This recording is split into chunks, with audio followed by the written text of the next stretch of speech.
This is A View from the Bunker. Now, here's Derek Gilbert. More than 5,000 years of warfare.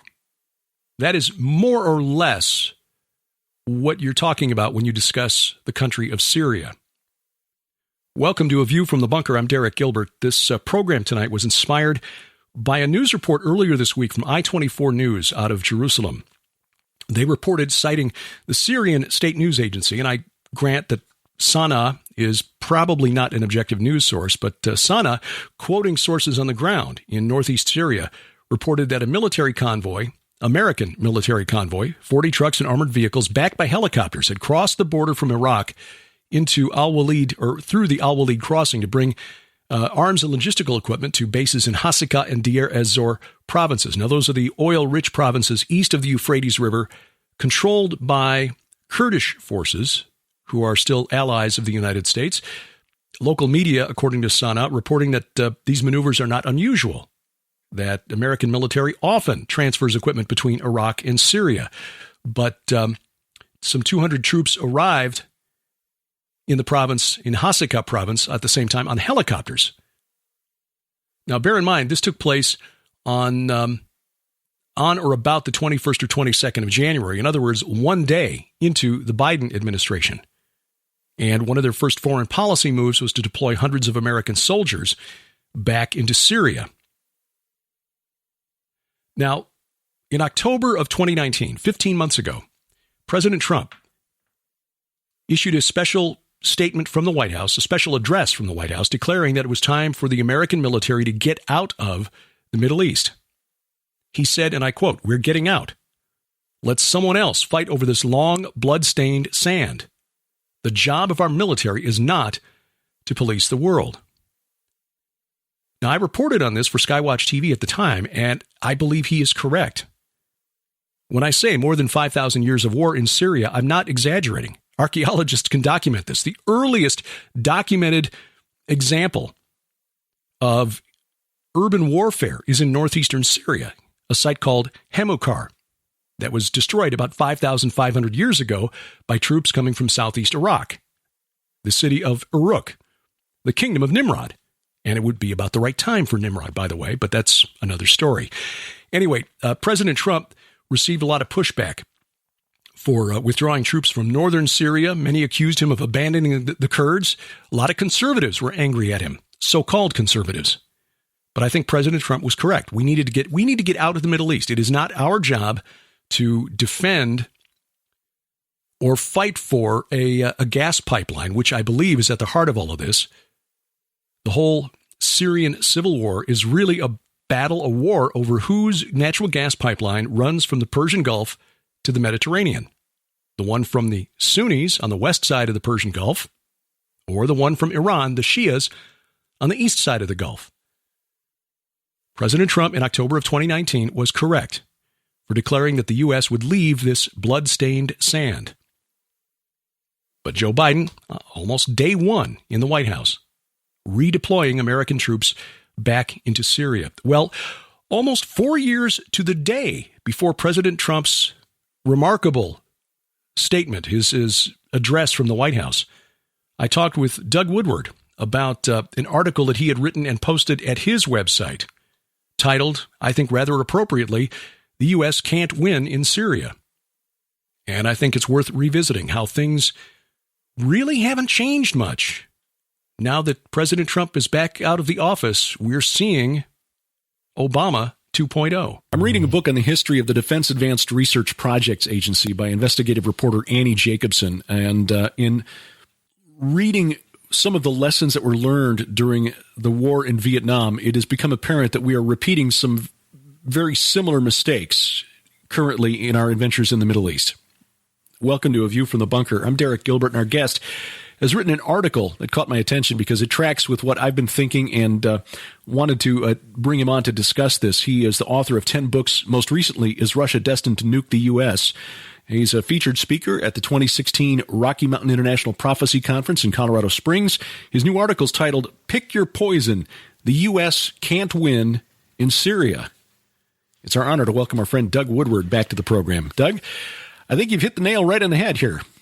Well, thank you. The issues that are going on right now that are playing out in the Middle East and Syria are enormously strategic, and frankly, from my point of view, in terms of where this is leading, it almost makes everything else that we are, interested in talking about, almost makes everything else pale in comparison, because it has big implications for our nation. Yeah, this week we learned that a master sergeant in U.S. Special Forces from our home state here of Missouri was killed in a raid in northern Iraq. He and a group of Kurdish, he and his team were leading a group of Kurdish forces. They were advisors, supposedly, to rescue some 70 people who were apparently in imminent danger of being executed. Graves had already been dug for these people, we are told. And during the firefight, the Kurdish forces began taking losses, and so he became the first American casualty in ground fighting in Iraq in years. So that situation hasn't gone away. And meanwhile, over next door in Syria, the Islamic State has entrenched itself to the point that a year's worth of aerial bombardment by the United States Air Force, arguably the most powerful air force on the planet, has not seriously degraded their capabilities. I mean, to the point where intelligence analysts for CENTCOM, U.S. CENTCOM, are complaining that their reports have been changed going up the chain of command to say what the White House wants to hear. And this is what was happening during the Vietnam War. The intelligence analysis of people on the ground saying, we're losing the battle for the hearts and minds of the people on the ground here. They don't like us. They don't like what we're doing, and they're going to support her.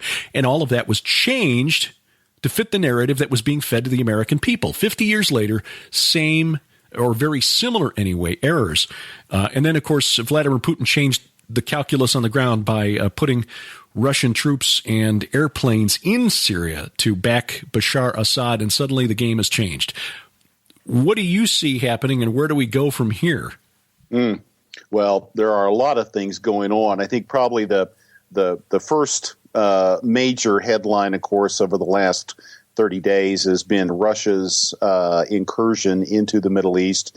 Yes, they were there before in Tartus, the Syrian port on the Mediterranean, but the Russians have beefed up their commitment with about 36 airplanes, fighters and fighter bombers, at least a 10 or more of their tanks, not their newest generation, but still fairly state-of-the-art tanks. And so an additional naval warships.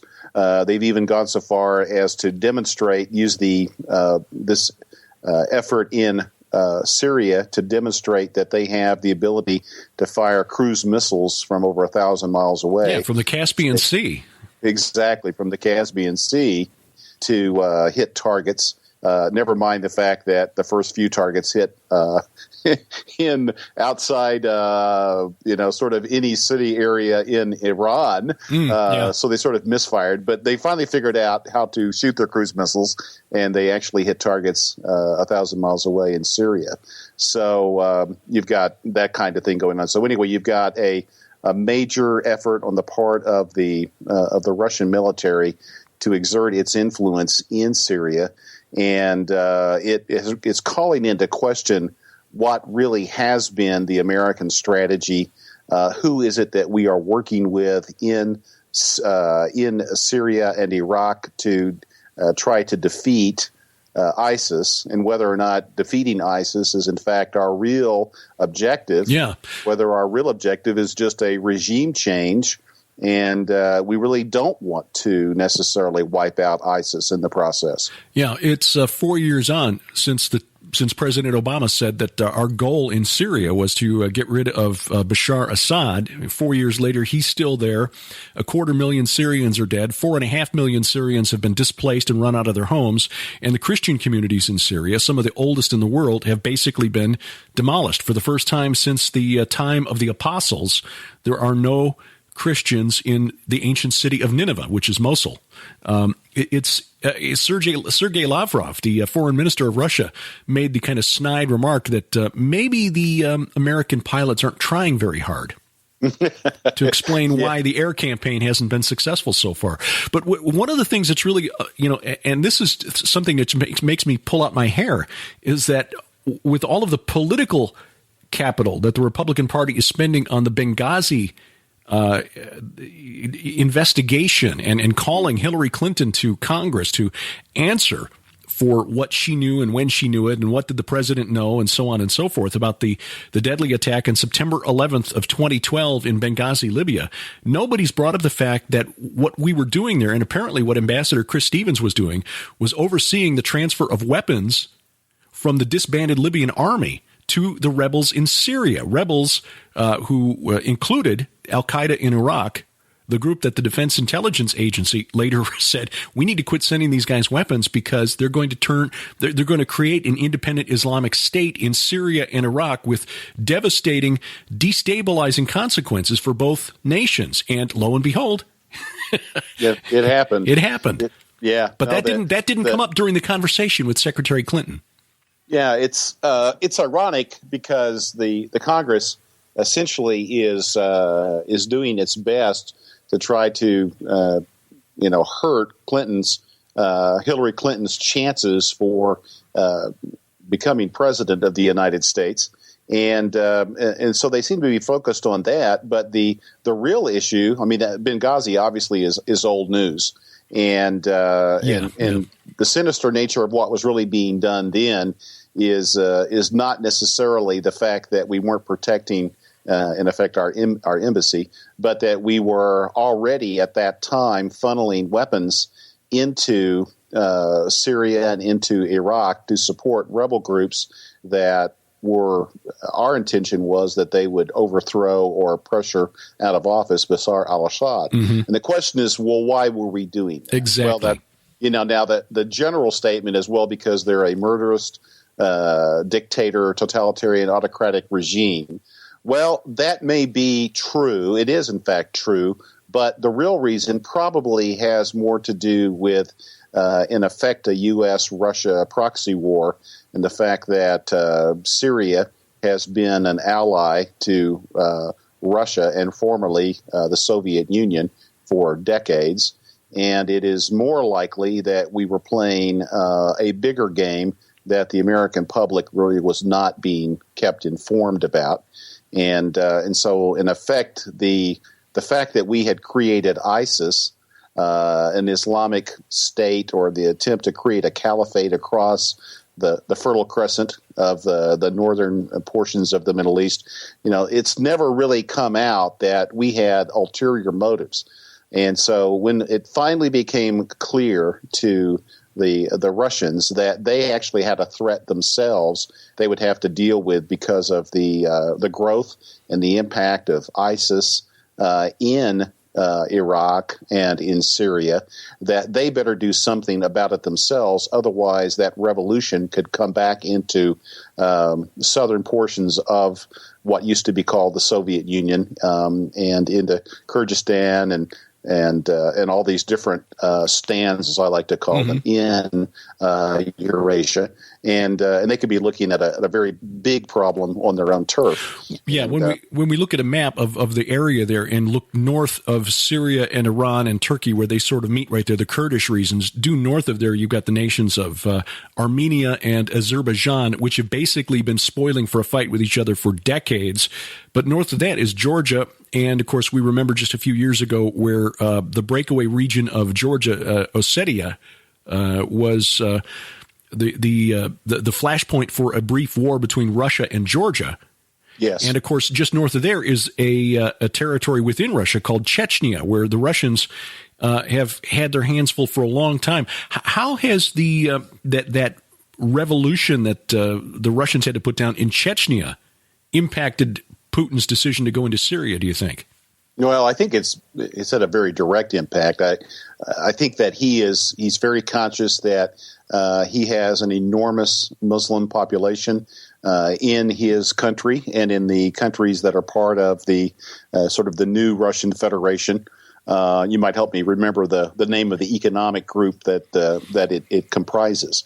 But nevertheless, he's very aware that he's got a lot more Muslims that he has to deal with in his country, and that they are quiet, but they won't stay quiet necessarily forever.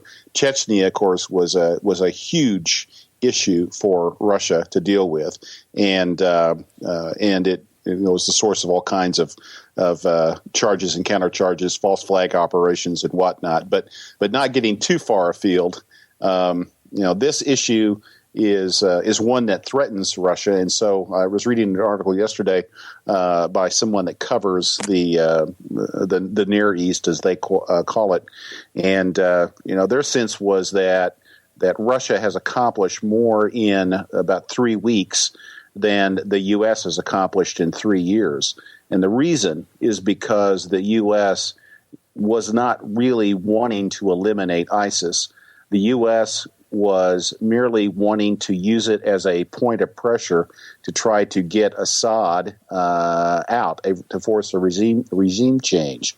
And one of the points, big points that I make in the article, and in a subsequent article I've done called The Great Reversal, is that all of a sudden we are seeing the Soviets are deciding, not the Soviets, the Russians. I'll do that probably several times.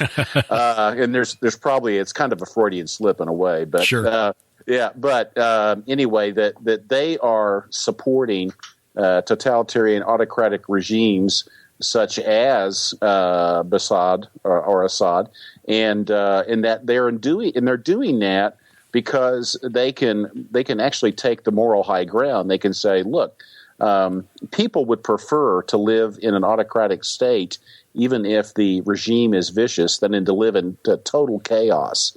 And their accusation is that the U.S. has a policy, covert operations by the CIA, that our real intention is to keep the Middle East and North Africa and any of the other states that are in the region of Eurasia, to keep them in disarray and in tumult.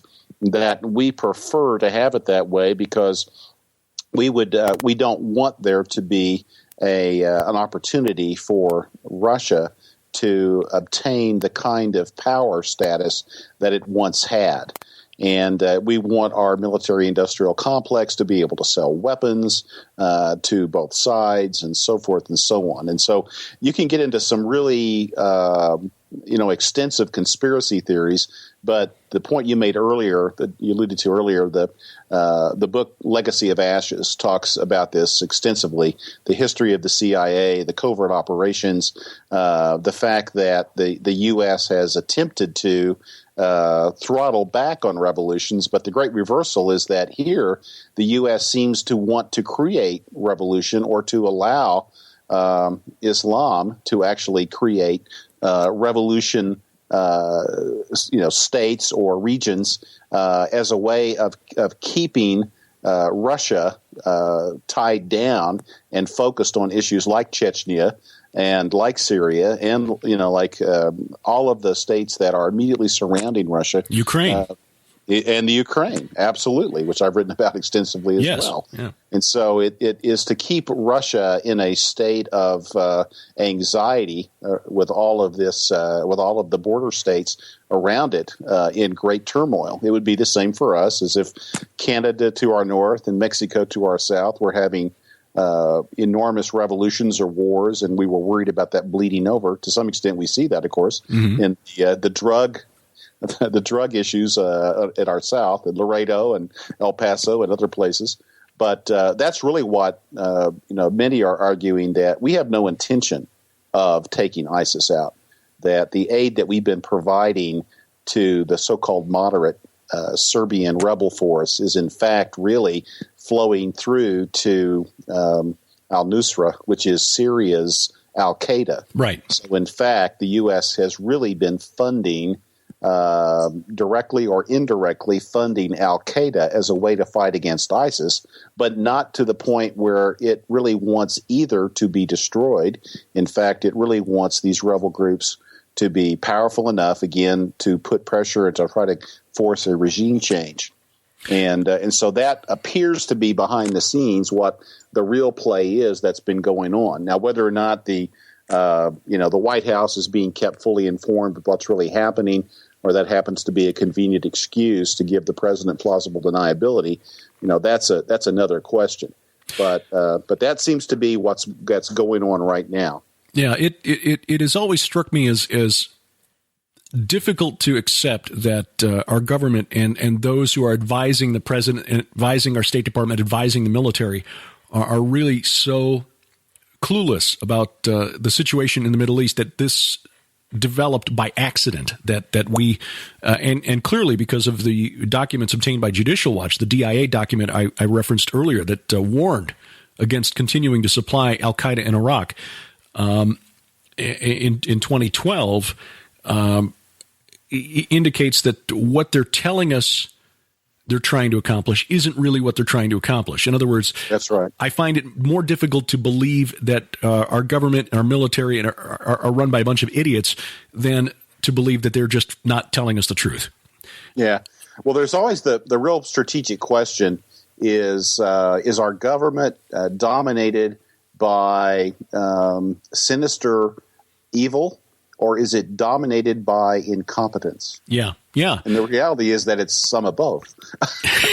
And I'm not sure which is worse. And we're not sure which is worse because neither suit really the purposes of the republic or the people for which it stands.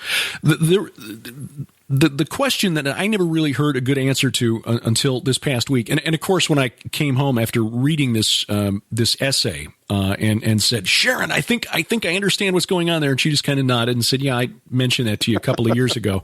Go lay in your mat. Yeah, that happens pretty frequently in our relationship. She's very tolerant, and I appreciate that. It appears that in 2009, the government of Qatar approached Bashar Assad.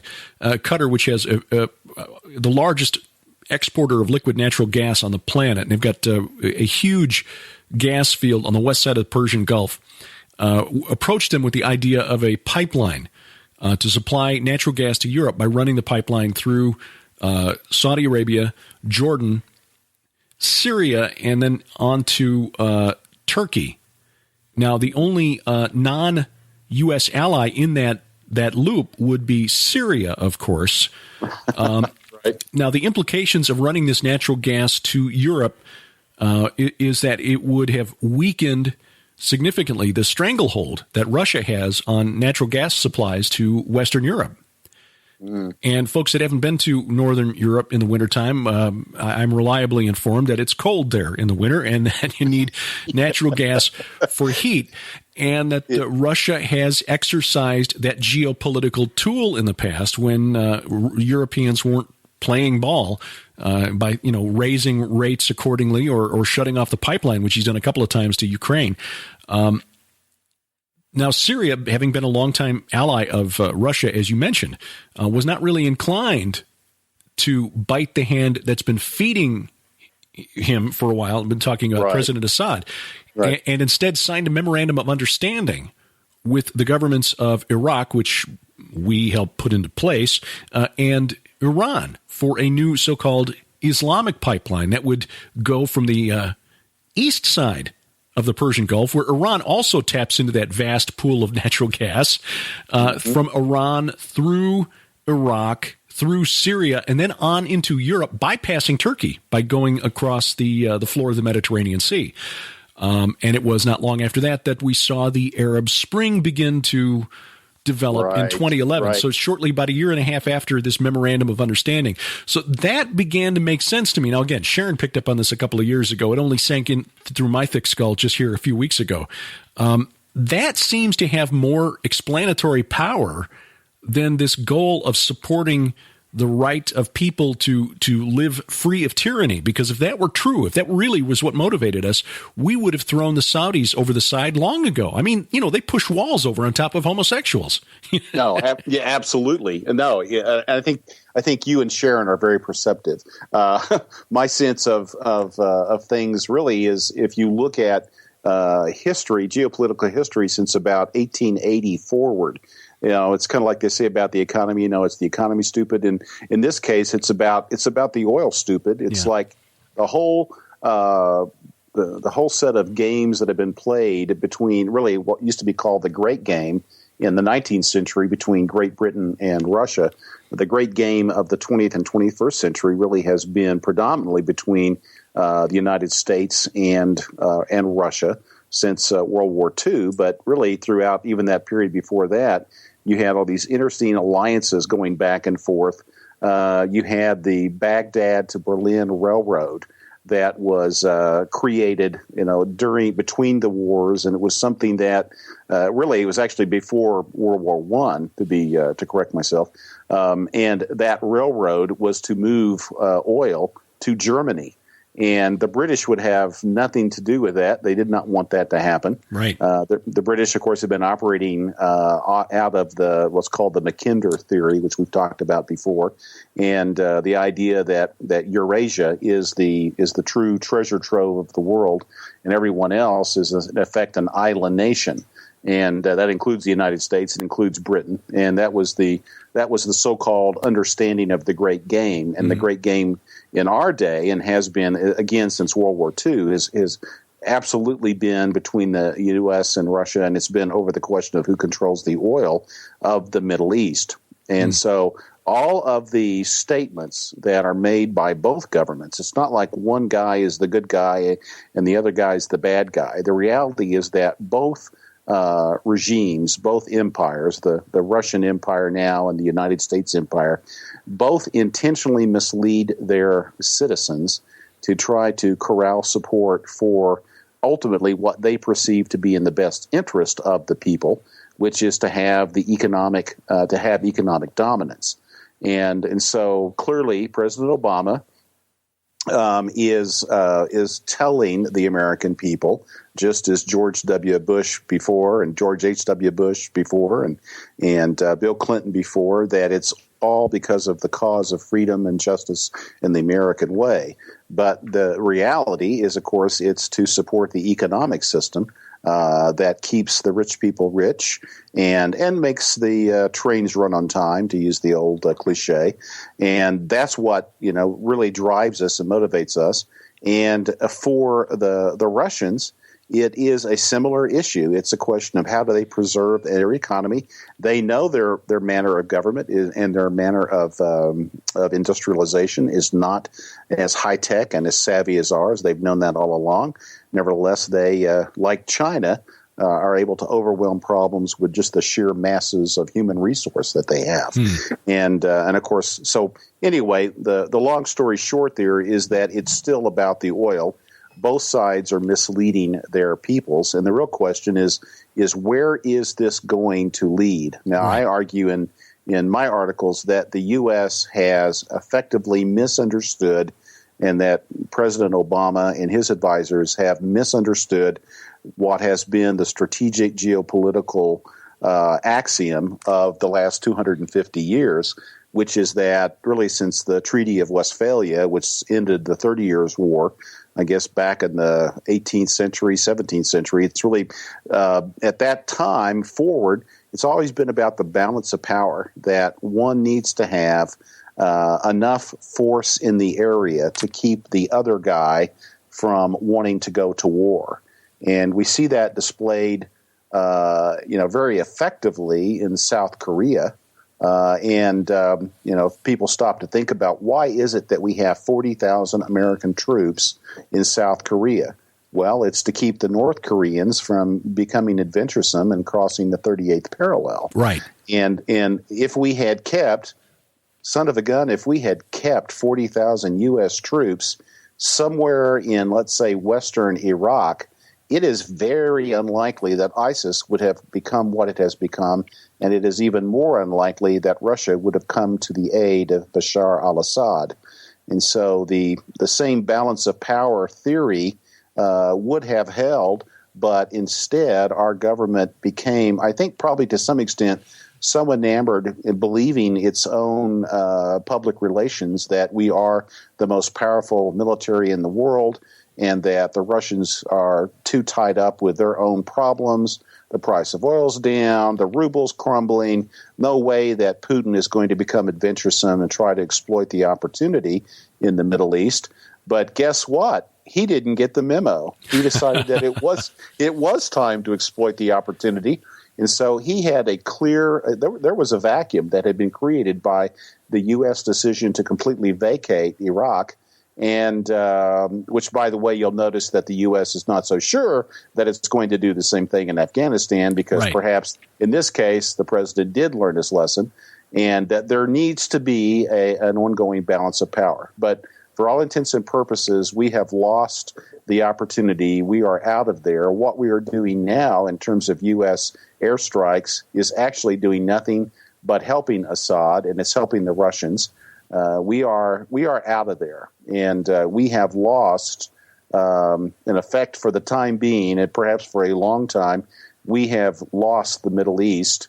And certainly, we talked about Saudi Arabia earlier, with the Shia Houthis on the south side of Saudi Arabia, the fact that the Fertile Crescent is being galvanized by I'd use balkanized, but that's almost a pun. Across the northern regions of the Middle East by Russia and the Shiites, that you have really now only Israel that is really left to serve as a potential ally for the United States. And guess what we decided to do during this administration?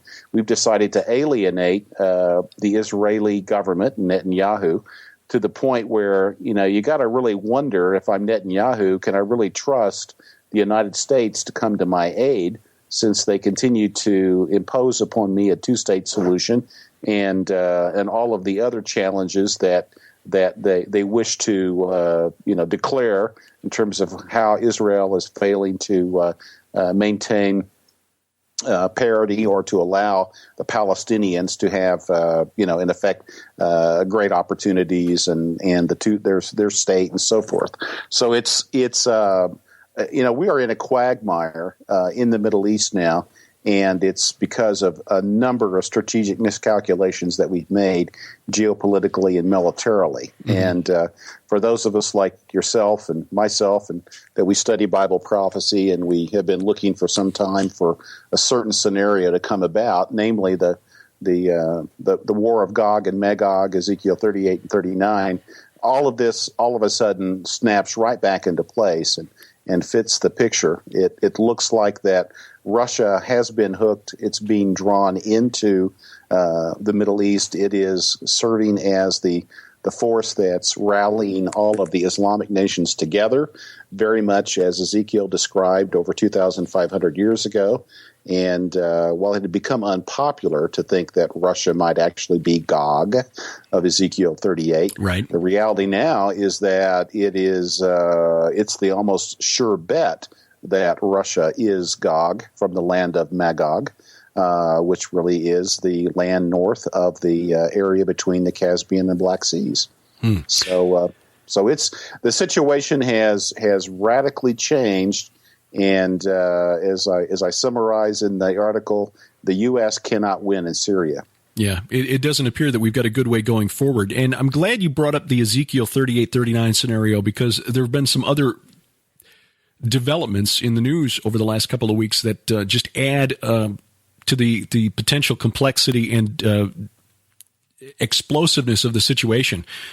In Lebanon, it was reported that the government there has put its military on a war footing because they noticed some of the rebel groups in Syria apparently maneuvering possibly to open a new front in that war in response to Russia's entry into the Syrian conflict, attacking into Lebanon, which is where Hezbollah is based. And, of course, Hezbollah is actively fighting in Syria on the side of the government of President Assad.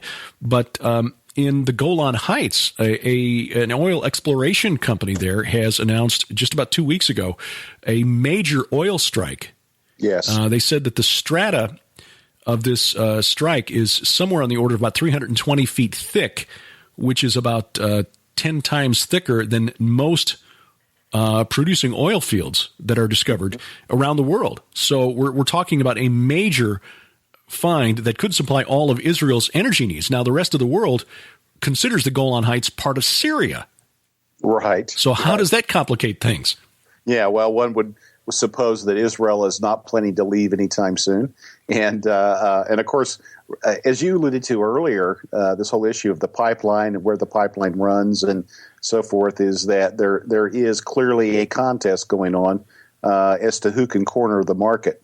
The Russians, surprisingly supported the Iranian deal to the extent that it was surprising in that it would put a lot more oil on the market and drive the price of oil down further, which it has. But I think they're taking a long-term view. They're essentially saying we are going to become the dominant supplier of oil and natural gas. We already are a major supplier with over 50% of the production, I think, coming from Russia and about 25% from Saudi Arabia. But we're eventually going to become the dominating supplier. The rest of the world has to basically hook up their devices to our gas pump, and that's our plan. It is about being totally dominating the energy supplies of the Middle East. So that's clearly going on, and all of a sudden you've got Israel that has already found a major natural gas field, in effect, underwater in the Mediterranean. Right, which Hezbollah has already said, no, this belongs to us. Yeah, exactly. Yeah. And so you're including now with this new find, which I don't know if it's really oil or if it's oil shale, but regardless, it is so significant that they're talking about easily supplying Israel's need for oil, and Israel would become a fairly significant exporter of oil as well. So you look at that and you kind of go, well, okay, so Israel may be the last holdout, and that's one of the reasons why I've speculated, along with some others, that these particular verses in Ezekiel 38, verses 10 through 13, that talk about Gog also having an evil thought to come up against the land of unwalled villages, which the traditional view is that, well, that's just still talking about Israel, and it might be. I go into depth in another exegesis analysis that I did of those verses to argue, no, that really is reflecting the daughter of Babylon, and then looking at in verse 13 where it talks about Sheba and Dedan, which is Saudi Arabia, and the Arab Emirates and those particular those Arab states.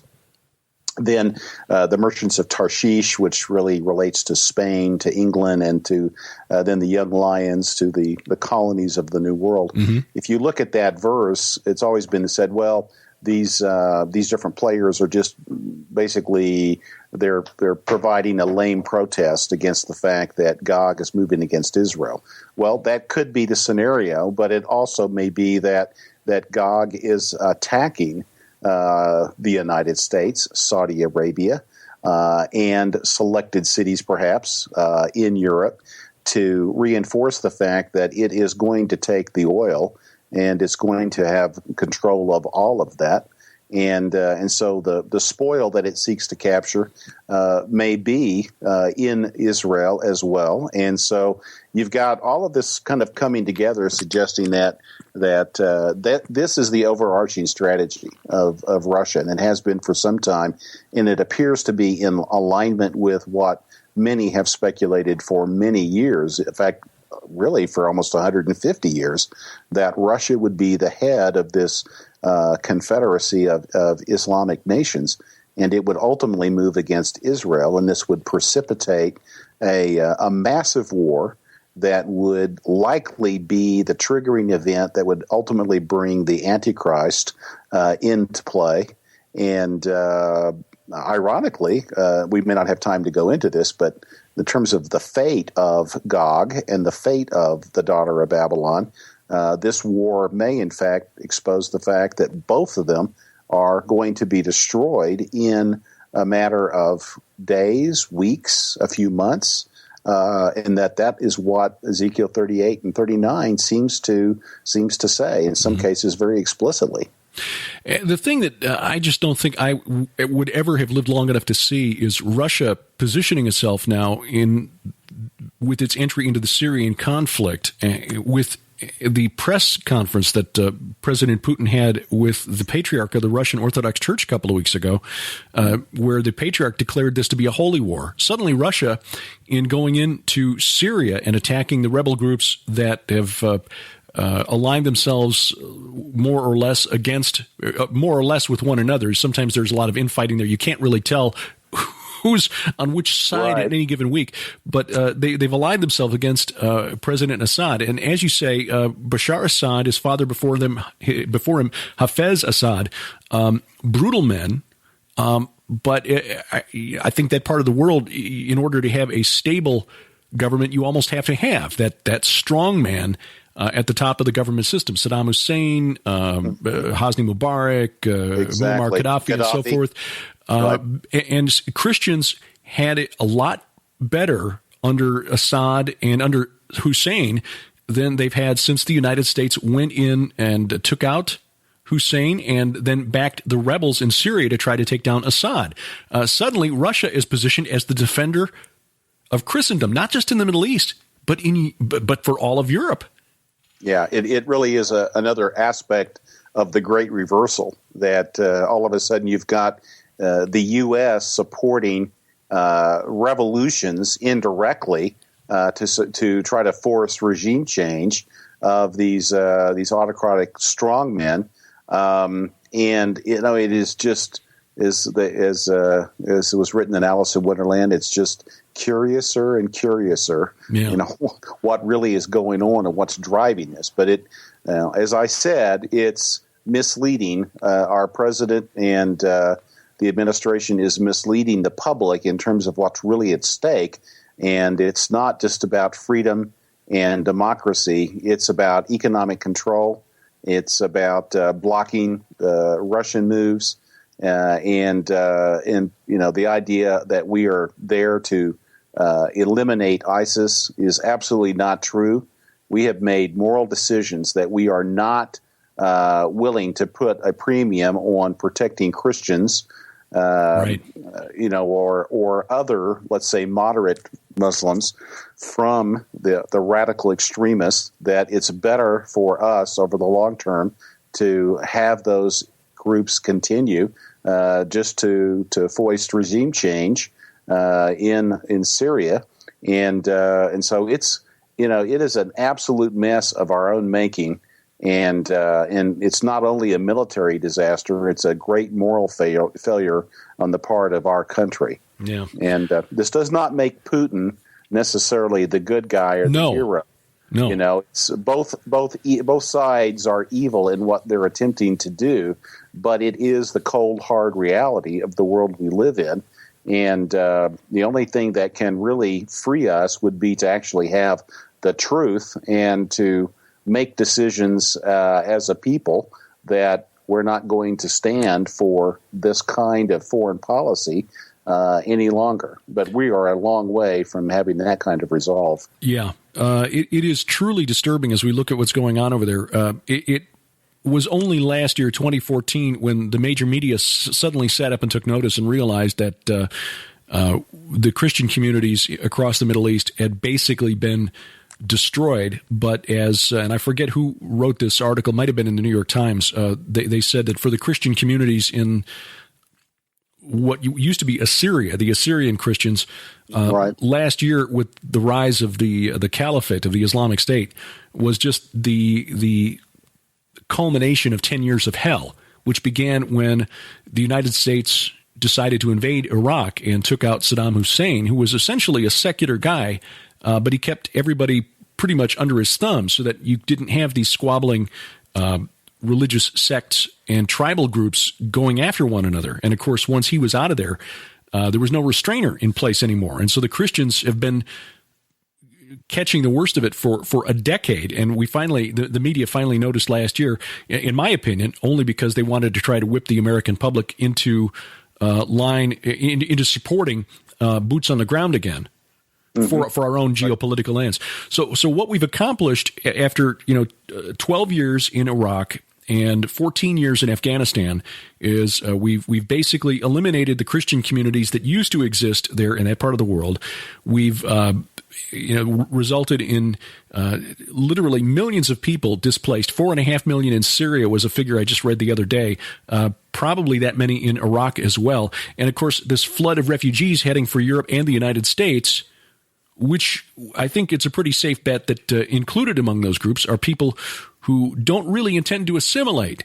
And at worst, that's a safe bet. Yeah, and at worst may in fact intend to cause destruction in wherever they land. That's right. It's really, if you look at it from a sort of from an ideological perspective, it's ultimately what you might call the death of liberalism, and by that I mean liberalism in a classic sense, in which you're dealing with sort of a secular mindset that says we're not going to be dogmatic, we're not going to believe in Christian dogma, we're not going to believe in Islamic dogma or Judaic dogma. We are strictly secular. We are liberal in our thinking, and so what's really happened is that we are so quick to be politically correct, but political correctness and, in effect, the liberal mindset has been the most effective means possible for destroying the institutions of the Western world. And now it is ready to come home to roost, because now essentially under the banner of, well, we're going to give these poor refugees a chance to have a better life, and no doubt many, if not the majority, that's truly what they seek. But in terms of its impact upon the institutions of Central and Western Europe, and potentially, if the Lord tarries, within the next 30 to 50 years in the United States, you're looking at utter chaos and the destruction of the kind of stability, the peace and tranquility that we want, that our Constitution talks about, and we've created these things because of our failure to in effect have let's be honest, a more biblical perspective on dealing with evil and corruption, and we've really been dominated by our economic issues versus humanitarian issues, truly humanitarian issues. And so it's coming home to roost. Yeah, and it's not even about trying to control our own sources of energy. We've got plenty in western North Dakota and in southern Illinois. In fact, just before we relocated here to the Ozarks, there was a lot of excitement among the southern third of Illinois, especially the southeast quadrant bordering on Kentucky and Indiana, because the geology there apparently is very similar to what's in western North Dakota. And if that's the case, and there's a similar amount of oil there, we've then got whatever the proven reserves of our Saudi Arabia, multiply that by about 6, and that's what we've got in the United States. It's just more. It's just more expensive to exploit it. So this policy that we've embarked upon with our allies, in air quotes, the Saudis, is to essentially drive many of the shale operators who could provide for our energy independence out of business again.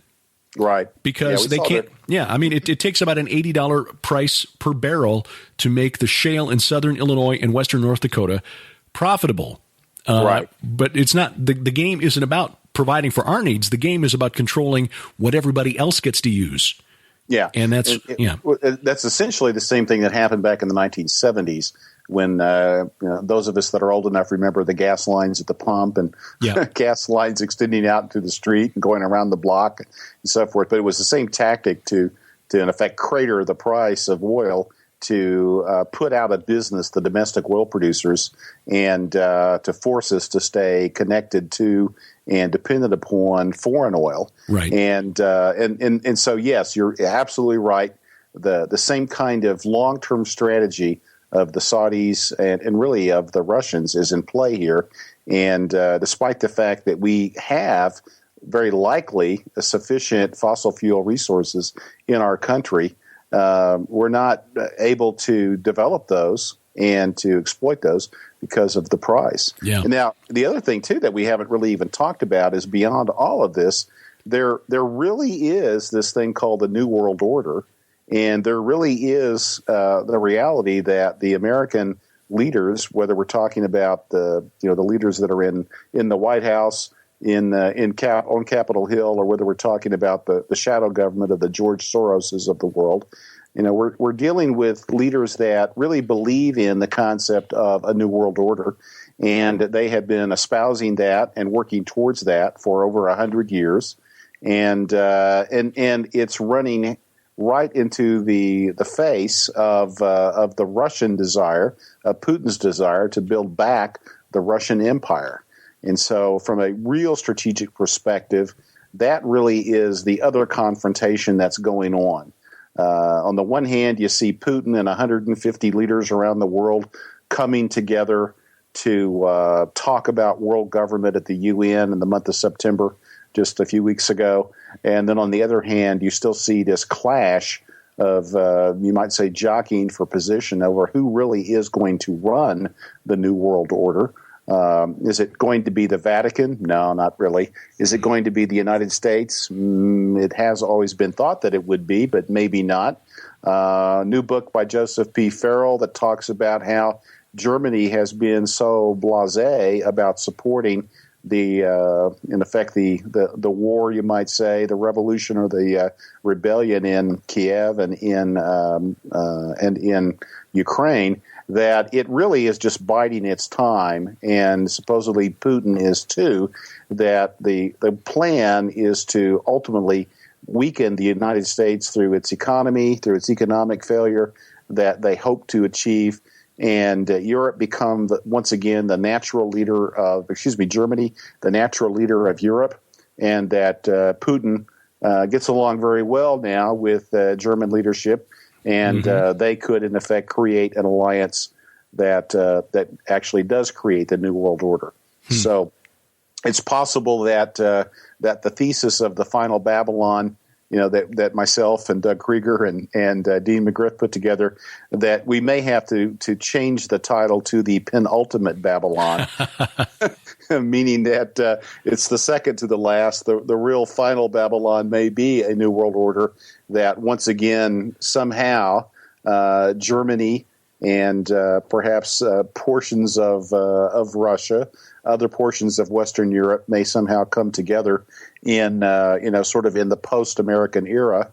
That may either happen just through economic collapse, or it may happen as a result of confrontation between Russia and the United States that I believe is hinted at in the passage in Ezekiel we talked about earlier. Mm-hmm.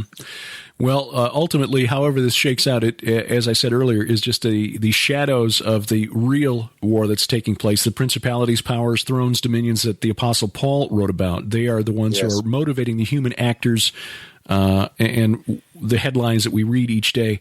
So, very true. Very true. It's a series of articles that I've written that are this one that we talked about, Pick Your Poison. The U.S. Can't Win in Syria is at my website, which I'll go ahead and plug, which is faithhappens.com, faith-happens.com. But there is also an article, couple of articles. There's one that's the longer version of an article that I wrote for Prophecy Watchers magazine that deals with this very topic that you're talking about. There was an article I wrote called "Is Gog Just a Turk?" And my point being is the answer is no.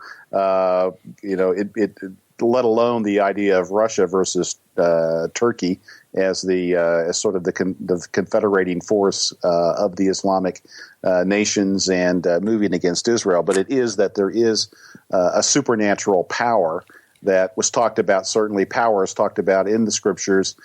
We think in terms of Daniel, where he talks about the Prince of Persia. He talks about the Prince of Greece, but interestingly, the Prince of Babylon is not talked about, and it leads me to speculate that the true Prince of Babylon, as well as in effect the Prince of Tyre, or the King of Tyre, may be in fact none other than the chief principality in power, which is Lucifer or Satan himself, and it would make sense in terms of the scripture.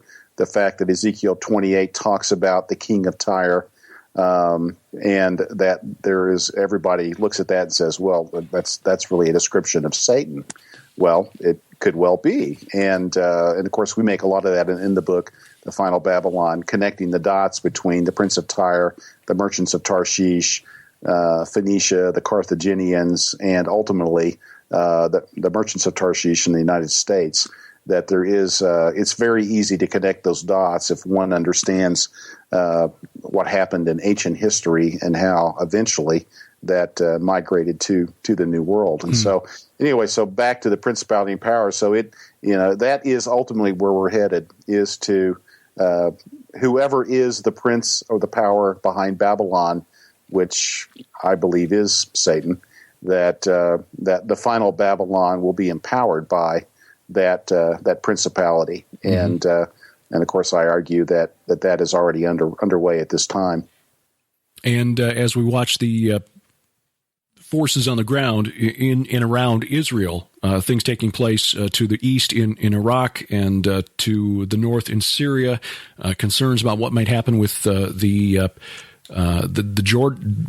Jordanians and the threat that they may face from the Islamic State, right. And of course, as we record this in late October of 2015, what appears to be a new intifada taking place in Jerusalem itself.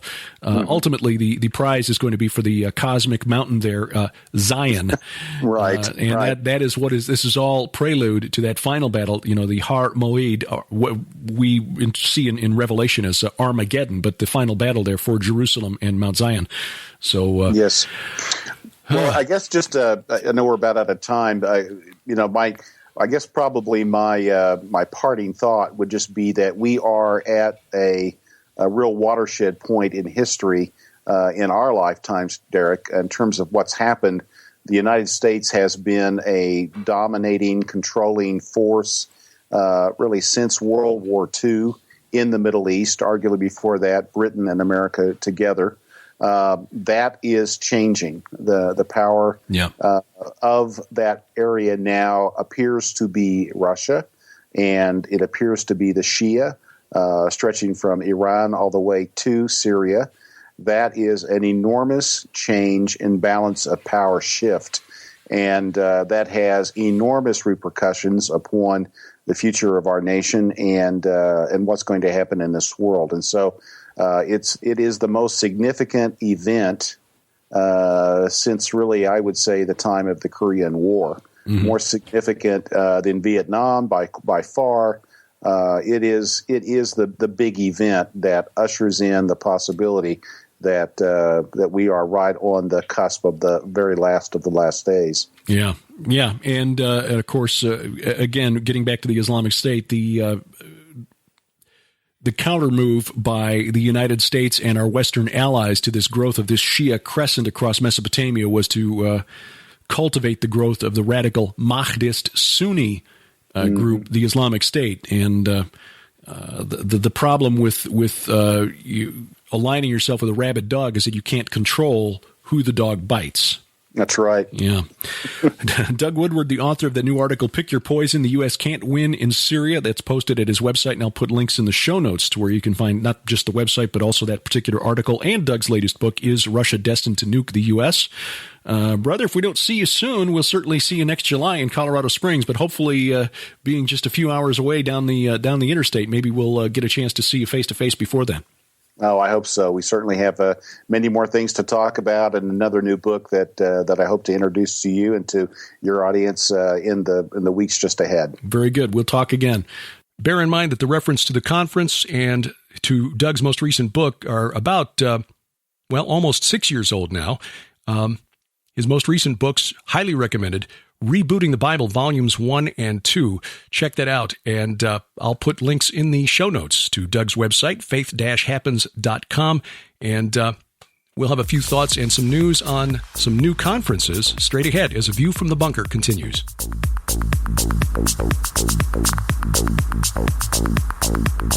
Where were you on 10/13? As the Middle East erupts in chaos, a devastating wave of terror shocks the nation. Thousands lie dead. An apocalyptic Christian cult is blamed. And suddenly, believers disappear as internment camps spring up almost overnight. Meanwhile, a deadly virus spreads. The A desperate country demands answers, and only a few dare ask, what's in the vaccine? FBI Special Agent Joe Eunice follows a trail of evidence to a small town in Iowa and a young boy who received a mysterious email from God. Now, racing against time, Agent Eunice finds himself working side by side with reclusive internet broadcaster Barney Eisen. Together, they discover a disturbing truth at the center of the conspiracy. They wrestle not against flesh and blood. The God Conspiracy, a novel by Derek P. Gilbert. Get it now in paperback and Kindle. From Rose Avenue Fiction. Go. Talking the Walk Sunday nights from the beautiful Missouri Ozarks. This is A View from the Bunker, online at VFTB.net. Download our free mobile app. You'll find the links to the app stores at VFTB.net. You'll find us on social media as well, Twitter at View from Bunker or at Derek Gilbert, D-E-R-E-K, the spelling, by the way. Also on Facebook. Parler, if that ever gets back online, we're hoping by the end of January that could be relaunched. And then also on MeWe. You'll find me there at Derek P. Gilbert, the handle on both of those. Just a couple of quick thoughts on this whole, boondoggle that is Syria.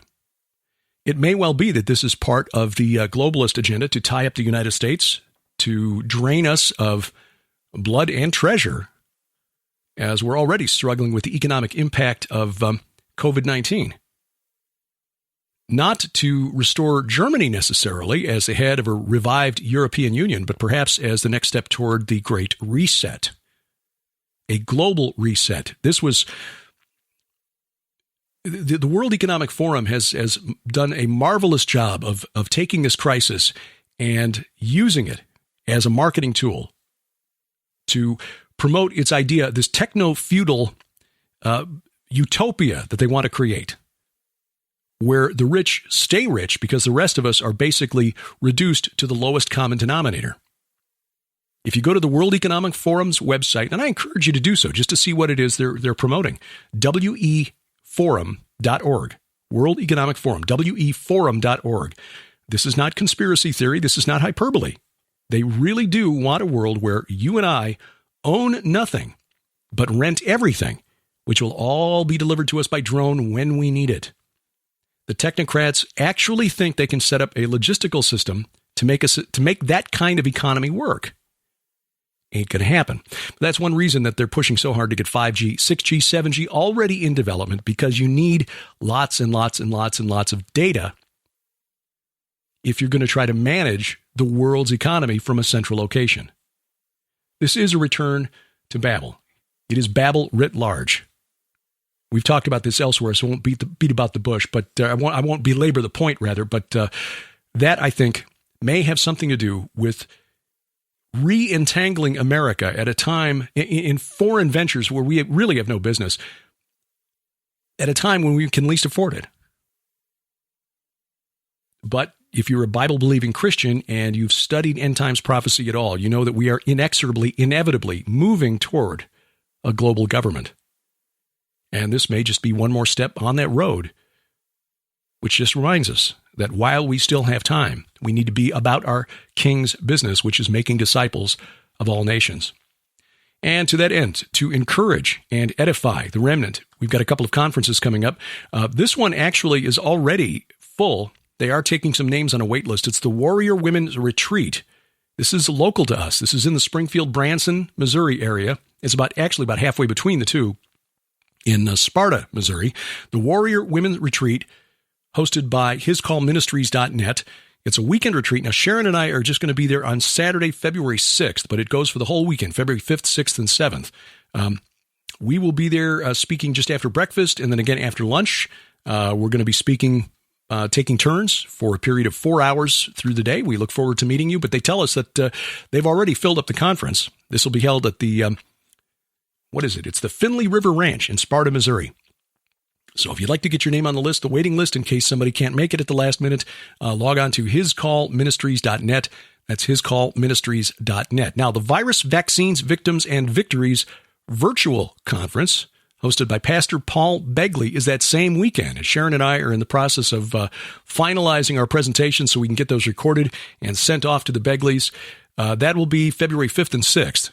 So through the relative miracle of modern technology, we'll be in two places at once. We'll be presenting virtually for Pastor Paul Begley at his virtual conference while we're in Sparta, Missouri, speaking to a group there. But you can find out more and reserve your place for the Virus, Vaccines, Victims, and Victories virtual conference at paulbegleyprophecy.com. That's paulbegleyprophecy.com. In March, early March, we're scheduled to join our friend L.A. Marzulli for the Decoding the Supernatural conference. Decoding the Supernatural. That is a new weekly program hosted by Pastor Jeff Jansen, and he is hosting this conference at his church, Global Fire Ministries in Murfreesboro, Tennessee, just south of Nashville. So we'll be in the Nashville area March 4th, 5th, 6th, and 7th, and we hope to see you there. You can find out more and reserve your place at globalfireministries.com. Hear the Watchman planning to come back to the Hilton DFW Lakes Conference Center in Dallas, Grapevine, Texas, to be exact, for the, it's like an annual thing there in March. We're praying that travel is loosened up by March. March 19th through 21st, the dates for the Hear the Watchman Conference in Dallas. You can find out more at hearthewatchman.com, hearthewatchman.com. Now, the Skywatch TV tour of Israel. We had originally planned to be in the Holy Land in April. That obviously not going to work. We just learned today that the Israeli government has decided to shut down Ben Gurion Airport completely. Ben Gurion Airport completely shut down for the next 2 weeks. So with that in the works, an April tour was just really too dicey. So we've moved the dates back to October 3rd through 17th, 2 weeks in Israel, October 3rd through 17th, with an optional 3-day extension to Jordan to see Petra, Mount Nebo, and the Red Desert of Wadi Rum. You can find out more, sample itinerary, breakdown of costs, and more at skywatchinisrael.com. That's skywatchinisrael.com. I know I'm sounding a little bit raspy today. I actually feel fine. Just have been working on cleaning up my mother's house. She was renting a small cottage here for about the last 5 years, has moved into a retirement home. It's an apartment, and she's still more or less independent, so she's doing fine. It's just better to have folks reminding her when it's time to, take meds and things like that.